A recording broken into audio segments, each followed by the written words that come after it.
올해 추수감사절은 어쩌면 가장 작은 감사절이 될지도 모르겠다라는 생각을 해보았습니다. 왜냐하면 이 코로나 바이러스가 정말 심각하게 악화가 되어져 가고 있습니다. 많은 분들이 3월 달 셧다운 할 그때로 돌아가지 않겠나라는 그런 염려를 하기 때문에 이번 땡스기빙에는 정말 스테이 앳 홈 하면서 저희들이 보내야 할 것 같습니다. 질병통제예방센터에서 이렇게 권고를 했죠. 이번 땡스기빙에는 여행을 되도록이면 삼가해주고 또 가족들만 모여서 모임을 함께 해라라는 그런 권고를 했습니다. 여기에서 가족이라는 것은 집에서 지금 함께 살고 있는 분들이 가족에 해당됩니다. 멀리 떨어져서 살고 있는 가족은 가족으로 여기지 않고요, 함께 집에 머물고 있는 사람들에 한해서 이번 땡스기빙을 즐겨라라고 그렇게 말을 하고 있습니다.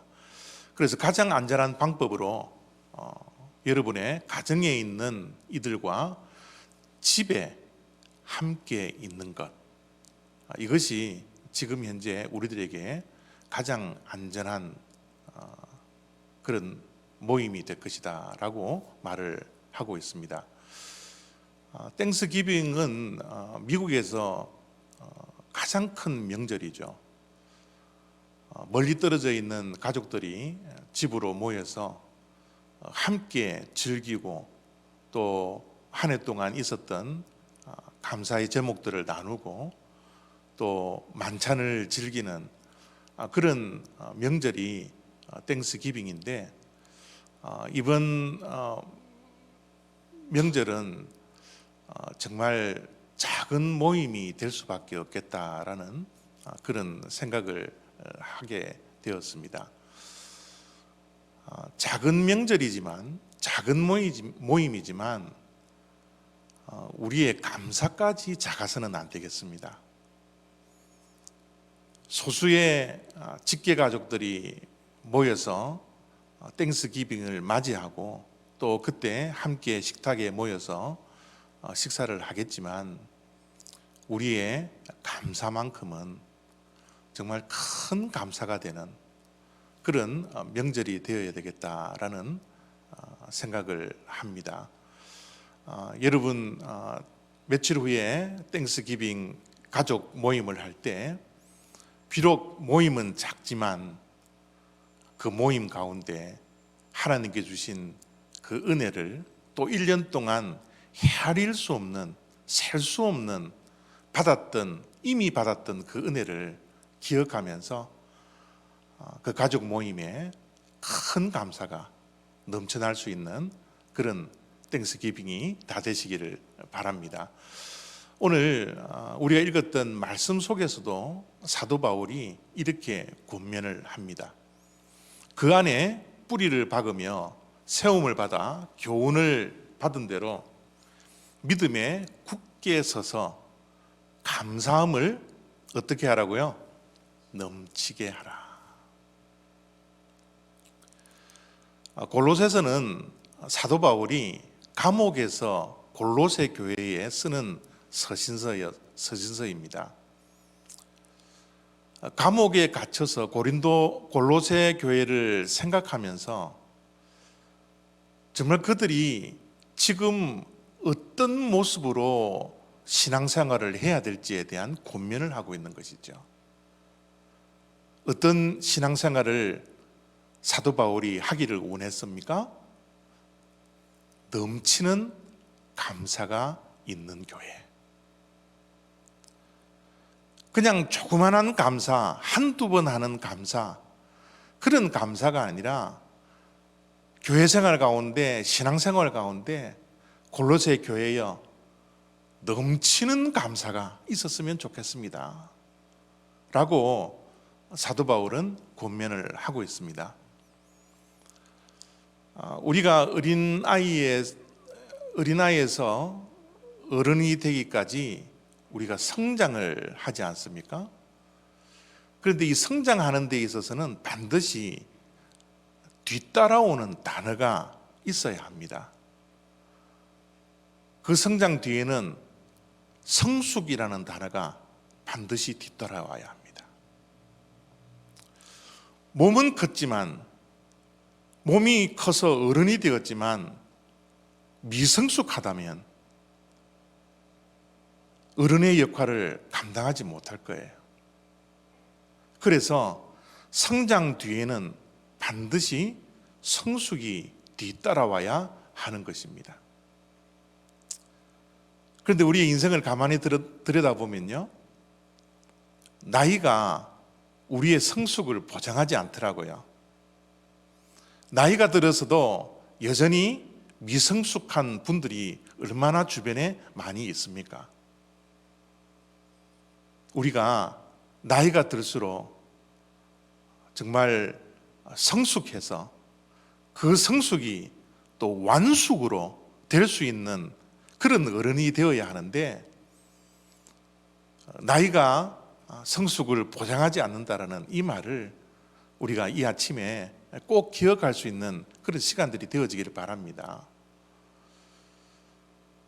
신앙에도 성숙이 있습니다.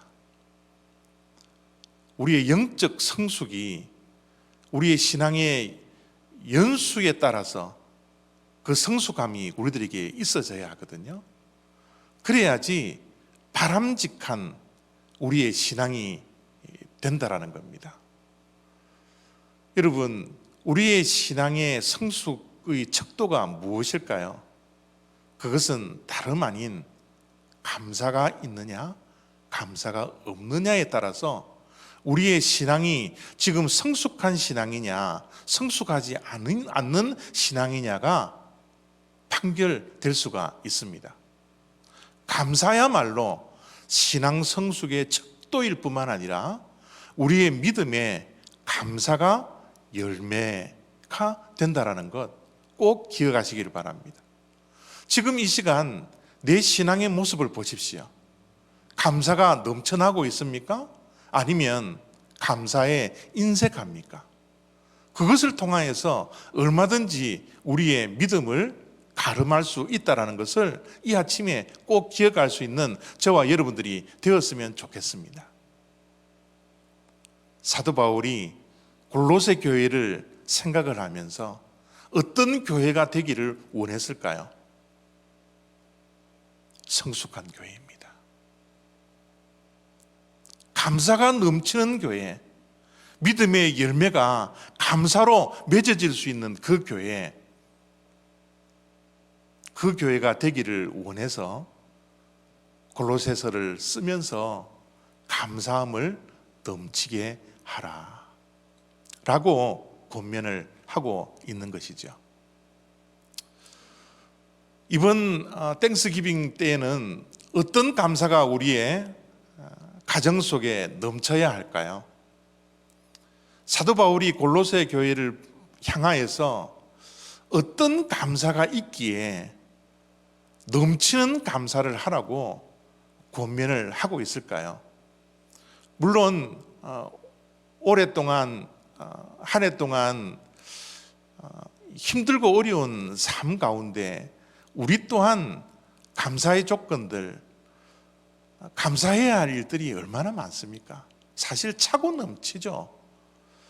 그런데 사도 바울이 권면하고 있는 넘치는 감사의 조건들이 또 무엇이 있는지를 다시 한번 살펴보시면서 이번 땡스기빙은 정말 감사가 넘치는 그런 복된 하루 또 한 주간이 되시기를 바랍니다. 6절입니다. 그러므로 너희가 그리스도 예수를 주로 받았으니 그 안에서 행하되 그 안에 뿌리를 박으며 세움을 받아 교훈을 받은 대로 믿음에 굳게 서서 감사함을 넘치게 하라. 감사가 넘칠 수 있는 가장 먼저 첫 번째 이유는 그리스도 예수를 주로 받았기 때문에 감사가 넘쳐야 합니다 라고 사도 바울이 권면을 하고 있습니다. 모든 일에 기초가 중요하죠. 운동도 기초가 중요하고 공부도 기초가 중요하고 우리의 체력에도 기초가 중요하고 모든 일에는 기초가 중요합니다.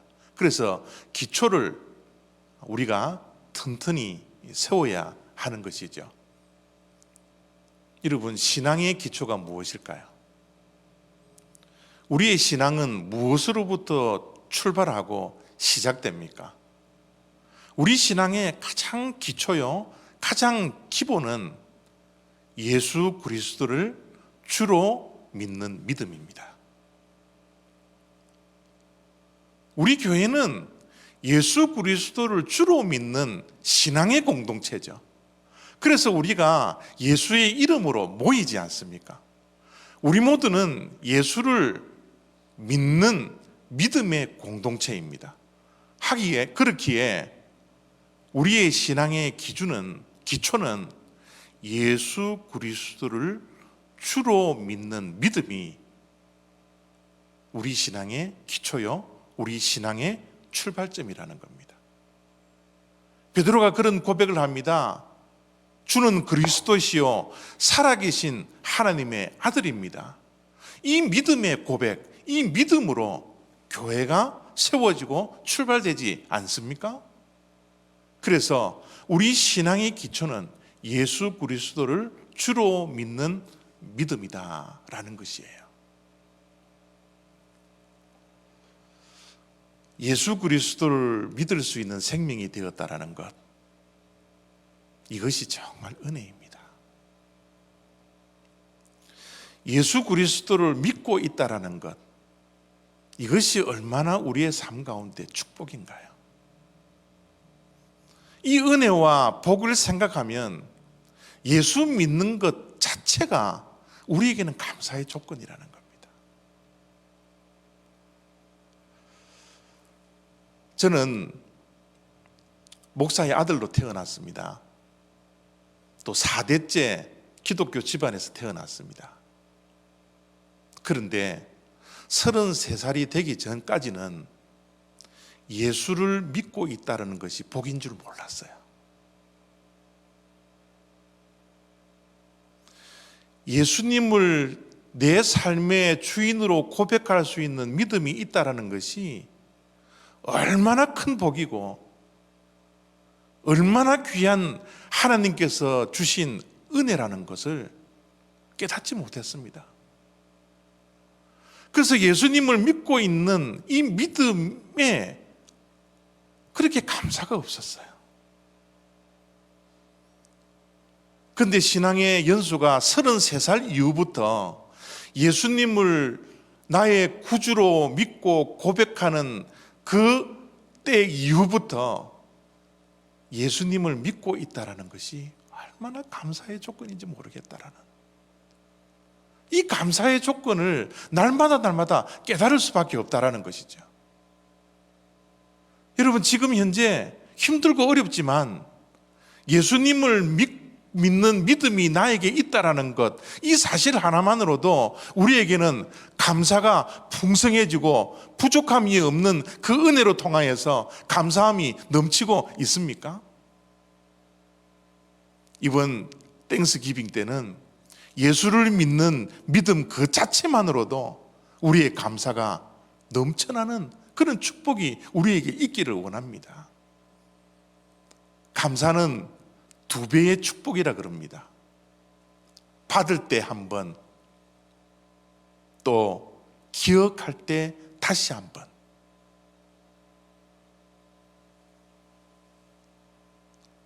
우리가 감사할 때, 우리가 감사의 조건을 기억할 때, 그 감사가, 그 축복이 배가가 된다는 사실. 이 아침에 기억했으면 좋겠습니다. 예수님을 믿는다라는 그 믿는다라는 이 단어를 사도 바울이 오늘 그리스도 예수를 주로 받았다라는 표현을 썼습니다. 받았다, 영접한다, 믿는다, 모든 것이 동일한 단어입니다. 예수 그리스도를 받았을 때 우리는 이미 축복을 받았고 감사의 조건이 되었고 그 축복을 또한 이 시간 기억할 수 있으니 우리의 축복과 우리의 감사가 얼마나 차고 넘칩니까? 사도 바울이 골로새 교회를 향하여서 가장 먼저 감사함을 넘치게 하는 이 넘침의 감사의 조건이 그리스도 예수를 주로 받았기 때문에 감사함을 넘치게 하라고 사도 바울은 권면을 하고 있는 겁니다. 두 번째로 사도 바울이 골로새 교회를 향하여서 감사함을 넘치게 하라는 조건을 이렇게 말씀을 합니다. 그리스도 예수를 주로 받았으니 그 안에서 행하되.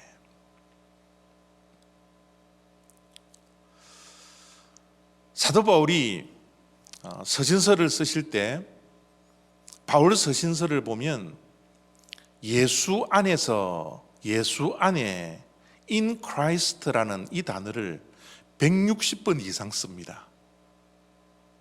사도 바울의 신앙생활 가운데서는 이 예수 안이라는 이 단어가 얼마나 소중한 단어인지 모릅니다. 그래서 서신서를 쓸 때마다 160번 이상씩 그의 안에서, 그리스도 안에서, 예수 안에서도, 예수 안에서라는 단어를 많이 쓰고 있는 것이죠. 이 단어가 얼마나 깊고 오묘하나 그러면 in Christ라는 저 단어를 가지고서 신학을 공부하는 신학생들이 박사학위까지 받습니다. in Christ라는 이 문구가 얼마나 깊고 얼마나 넓은 의미를 가지고 있는지 모르겠어요. 그런데 여러분, 저는 이 in Christ라는 단어를 생각할 때마다 물론 다른 의미들도 많이 있지만 저는 항상 이런 생각을 하게 됩니다.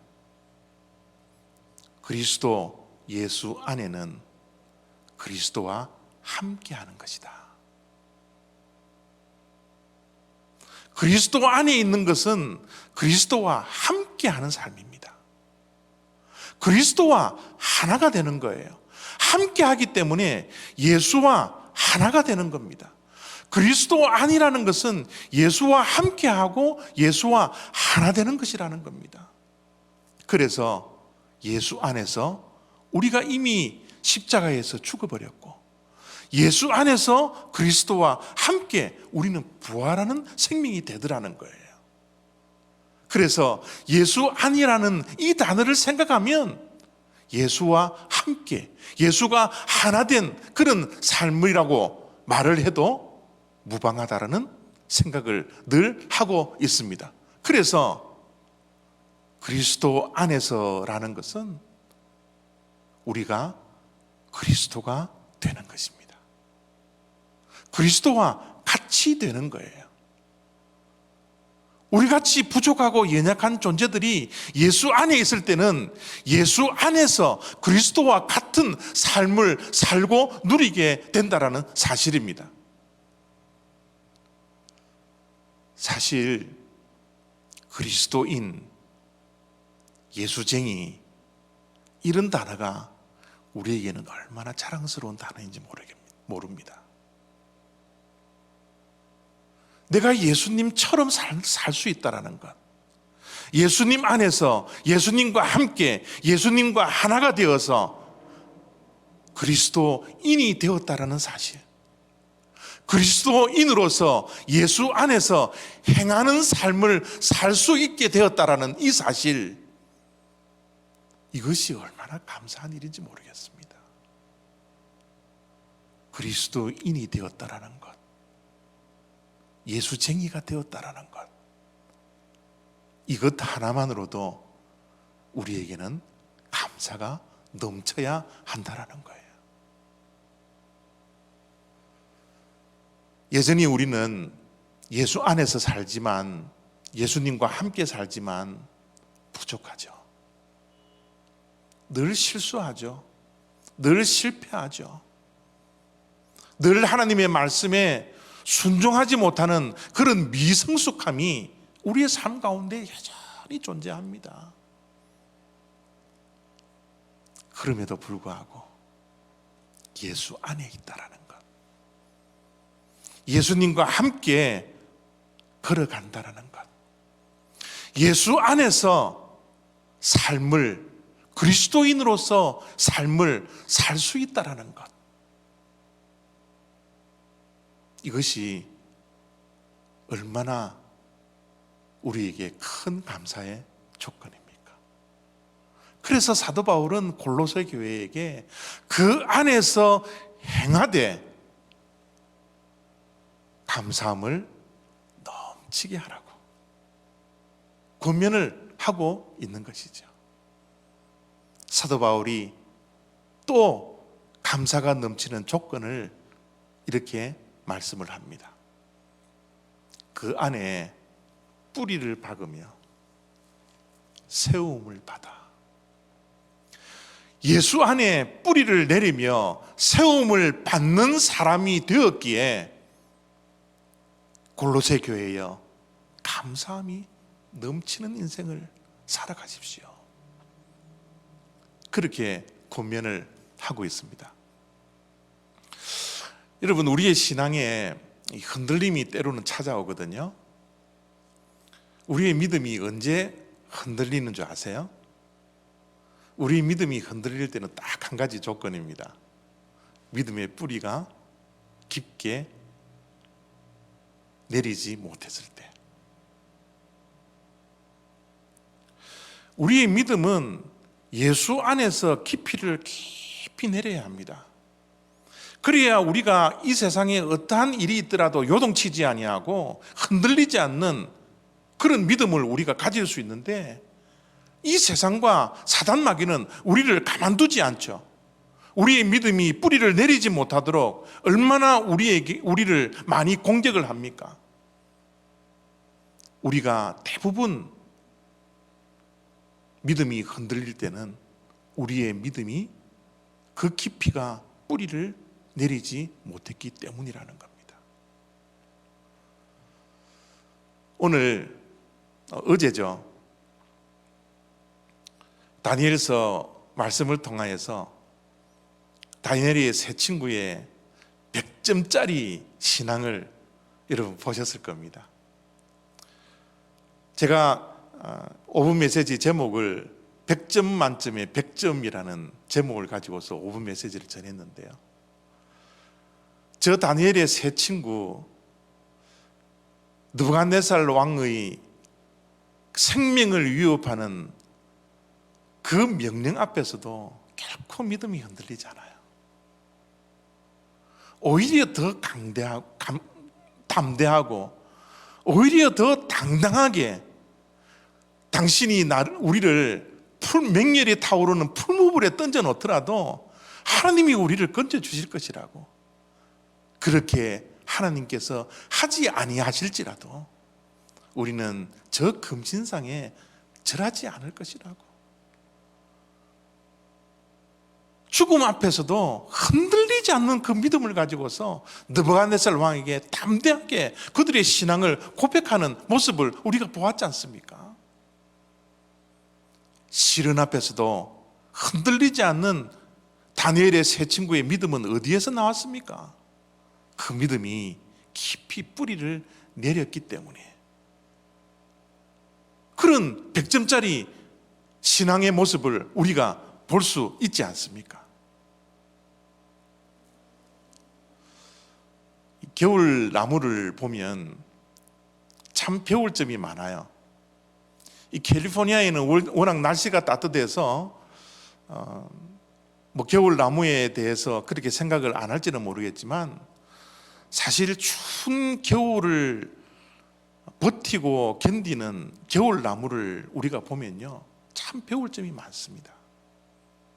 겨울나무를 가만히 생각해 보면요, 그 나무는 모든 외부 활동을 다 멈추어 버립니다. 활동이 멈추었기 때문에 잎이 색이 바래집니다. 가지가 떨어집니다. 아무런 활동을 안 하는 것처럼 보이지만 추운 겨울날 영하 몇십 도가 되는 그런 온도 속에서도 나무들은 에너지를 한 곳에 집중시킵니다. 그 집중시키는 에너지가 어디에 있습니까? 뿌리를 깊이 내립니다. 봄이 올 것을 기다리며 이 겨울을 견디고 버틸 수 있도록 모든 에너지를 뿌리에 집중시켜서 외부적으로는, 눈으로는 아무 활동을 안 하는 것처럼 보일지 모르지만 땅 밑으로 그들은 뿌리를 내리고 있는 것입니다. 몇몇 분들이 이런 이야기를 하더라고요. 나무는 겨울을 결코 낭비하지 않습니다. 그 추운 겨울, 비바람이 몰아치는 겨울, 그 시련이 있는 겨울, 외부 활동을 모두 멈춘 그 겨울, 그러나 겨울나무는 그 시간을 낭비하지 않습니다. 고목이 되느냐, 거목이 되느냐, 이 겨울을 어떻게 견뎌내느냐에 따라서 거목이 될 수도 있고 고목이 될 수 있다라는 겁니다. 우리는 상상도 하지 못하는 이 팬데믹의 사태 속에 우리는 살아가고 있습니다. 우리의 인생에 어쩌면 추운 겨울을 맞이하고 있는지도 모르겠습니다. 우리의 건강의 문제로, 또 경제적인 문제로, 여러 가지 이 세상에서 살아가는 삶의 문제로 인하여서 추운 겨울을 맞이하고 있는 분들이 얼마나 많은지 모릅니다.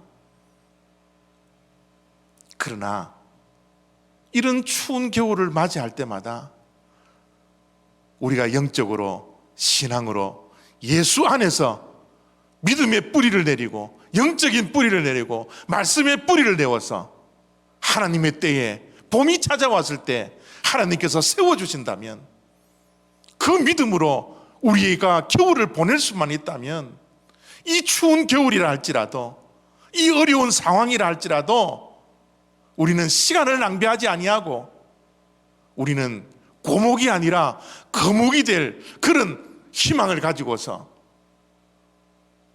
이번 땡스 기빙에 감사함이 넘치는 그런 귀한 하루하루의 삶들이 되어지기를 원합니다. 결국요, 우리의 감사를 넘치게 하는 것은 다른 것이 아닙니다. 무엇입니까? 믿음입니다. 사도 바울의 7절의 말씀의 하반부를 한번 보십시오. 믿음에 굳게 서서 감사함을 넘치게 하라. 믿음에 굳게 서서, 믿음에 굳게 서 있을 때 우리는 감사가 넘칠 수 있다라는 그런 권면을 하고 있는 것이죠. 감사는 환경 따라가지 않습니다. 감사와 환경은 정비례할 것 같지만 결코 그렇지 않습니다. 감사는 무엇을 따라갑니까? 믿음 따라갑니다. 그래서 믿음과 감사는 정비례합니다. 이 시간에 힘들고 어려운 팬데믹을 지나는 가운데 우리가 추수감사절을 맞이했지만 이 추수감사주의를 맞이할 이때의 환경은 우리에게 감사의 조건을 말하지 않지만 우리의 믿음이 그리스도 안에서 뿌리를 내리고 있고 그리스도 안에서 우리의 믿음이 굳게 서 있을 때는 이 땡스기빙에 우리의 감사가 차고 넘칠 수 있다라는 이런 믿음이 우리들에게 있지 않습니까? 올해는 정말 작은 땡스기빙이 될 수 있습니다. 그러나 이런 우리의 감사의 조건을 우리가 기억하고서 우리가 모인 그 자리는 작은 모임이지만 큰 감사, 넘치는 감사, 감사가 풍성한 오늘 복되고 거룩된 추수감사 주일이 되고 또 목요일 가족들이 모여서 감사가 풍성한 추수감사절이 될 수 있는 그런 저와 여러분들의 하루하루가 되시기를 바랍니다. 기도하겠습니다.